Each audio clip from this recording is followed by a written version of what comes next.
All right, the national death toll from coronavirus has now increased to 9, all in Washington state. Most of those cases are linked to a nursing home outside Seattle. Nationwide, at least 126 people have fallen ill in 16 states. Jonathan Vigliotti reports from Seattle, where one case in particular is causing concern. One of the newest coronavirus cases in Washington is an Amazon employee at this office building in Seattle.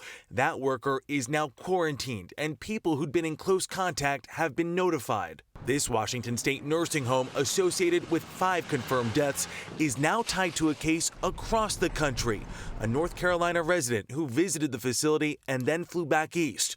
Officials say that patient is now in isolation. We are doing and starting that work now to trace folks' immediate contacts that they would have had, and that includes going back to making sure folks on that flight are made aware.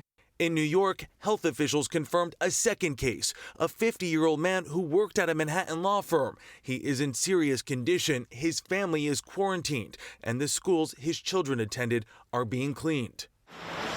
Back in Washington state, King County officials have set up the first of up to 18 modular units that will be used to house coronavirus patients in isolation.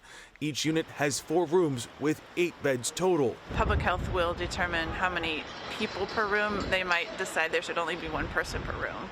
Workers at the Life Care Center nursing home tell us the facility is severely short-staffed because employees with symptoms are staying home. Another worker says the nursing home is pulling employees from other affiliated locations. Experts say an overburdened workforce could be an ongoing concern. We could see a surge in our healthcare system, overwhelming our hospitals and our primary care centers. We don't have the resources to combat this outbreak by any means. And a lack of resources have led to some pretty desperate measures like what's unfolding here in Seattle. This is the location for those isolation units where hundreds of patients could spend up to 2 weeks in quarantine and recovering. Meanwhile, lawmakers in Washington, D.C.